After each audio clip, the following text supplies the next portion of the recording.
Hey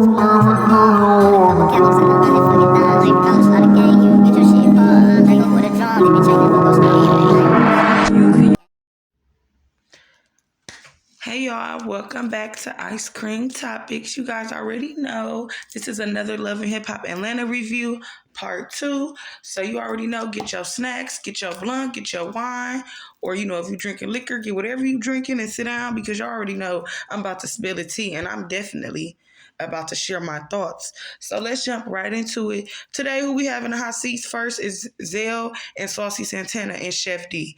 I don't even know, Zell. I didn't even know why you fell for the trick. You started back talking to Santana while you was still messing with your previous baby mama. And Santana done embarrassed you, done cheated on you, done showed you his true colors. So I don't even understand why you went back. And you already knew Saucy was pressed because you was with a real woman.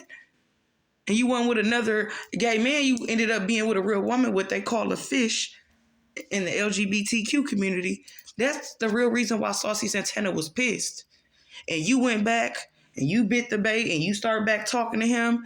And he got all in your business and started harassing your baby mama to the point where she terminated the pregnancy. If y'all ask me, I feel like she got rid of the baby. Saying you had a miscarriage just sounds so much better. It's just a Band-Aid on the wound. I feel like she didn't want to deal with Saucy Santana. She didn't want to deal with Zell drama. He's already bisexual, so she was already going to have to deal with that. On top of dealing with Saucy, no. She just terminated the pregnancy, and that really crushed Zell. If you watch that episode, he was crying in that van or Uber Black, whatever he was in, but I could tell that really crushed him. And Saucy didn't care. Saucy did not care one bit. He still don't. Then this is my thing, Saucy. If you knew you wasn't going to get back with Zell and do all this, you should have just moved on. Real baddies move on and get their own man. So for you to harass his baby mama, like you filed for that. Because if you really moved on and you really had other options like you said you did, leaving Zell wouldn't even been a problem. For real. Then the second thing, Chef D, what are you doing? What are you doing?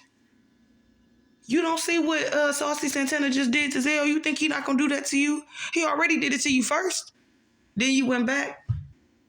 A little advice, Chef D. Saucy ain't going to marry you. He is not ready for marriage. A little tea. Yeah, I just thought you should know that. He's not going to marry you. Moving on. We on Carly Red. I don't even know what to say about Carly Red no more. Like, I don't. Carly she ain't even getting better over the years when it comes to these friendships. She can get all the rings and Lord of the Rings, whatever her and Sierra like to say, but you can't even keep a friend. It's not clicking to me. It's not clicking. Carly. And this is to everybody else too. For all Carly co-workers and friends, stop inviting Carly to events. If y'all know nobody wants Carly there and nobody gets along with Carly, and if Carly shows up, it's going to be a problem, stop inviting her to these events. Stop inviting her to the parties. Stop inviting her to the baby showers. Stop. Because that's only thing that's going to do is cause more drama and more trouble, that is what makes Love and Hip Hop cracking. That's what gets everybody tuned in. But still, Carly, come on now. Y'all should already know how to handle Carly. We just not going to invite her. Ain't nobody going to tell her because she stirs the pot too much. And Carly, this is another little advice for you, a little tea. Listen up. Since you always like to catch the tea, I hope your cup is ready. This is the reason why some of your friendships fail. You care more about spilling your best friend's tea and their business. Basically, you like putting their business out in the streets more than you like to respect their privacy, respect their business. If somebody tells you something, in private, something personal, that don't mean you go tell everybody else around you as soon as you leave them. That's why Bambi said what she said at that dinner table. She said, no, nobody is friends. And she made that clear. And I like that because what type of friend are you? Like Bambi said, if I wasn't in an okay space and you would have did that, I probably would have smacked you across the room. And if you want me to be honest, Carly, you deserve to be smacked across the room right then and there as soon as you said it at the table. Because that's not your place. And you don't have that right to put Scrappy's business out there, Bambi's business out there. Their kids are going to see it. Just because your daughter is grown, you lack sympathy for your other friends' kids who are young, who are still children. You want to tell everybody business. You want to move right next door to your friends, knowing good dang well you like to give everybody in Atlanta your address.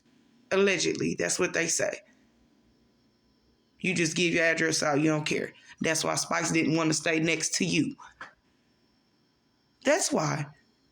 You care more about telling people business than respecting their privacy, than respecting what they told you in confidentiality. That's just me being real with you, Carly. You know, it is what it is. Jessica, you know you're coming in. I love Jessica. I feel for Jessica, but I don't know that sit down with Yandy. I don't know if it was genuine or not. I felt like, Jessica, you tried your best to tell Yandy in the nicest, humblest way. And I do respect that about you, Jess. I really do. You didn't rub it in Yandy's face, you know, once you showed her that DM. And that just, you know, Jess is a girl's girl, basically. That's basically what that shows me. And I love that because we need that on TV. We need some of the women to stick together instead of always, you know, fighting and bickering at each other every chance they get. So I applaud Jess for not rubbing it in. But allegedly, Jess, they're saying that ain't really your niece and that's your fake niece and you found somebody to just, you know, try to catch Mendices up in all his lies. That's word on the Atlanta streets. I don't know how true that is, but if it is, Jess, it didn't work. So leave Yandy alone. Let's just leave that part alone, okay? But other than that, overall, I love Jess as a new cast member. I love Rennie Rucci as a new cast member. They need to stay. I want to see more of them. Replace them with Carly, please. But anyway, guys, that is my thoughts today on the Love and Hip Hop Atlanta review. Please make sure you hit the notification bell button and like, comment, and subscribe. Mwah.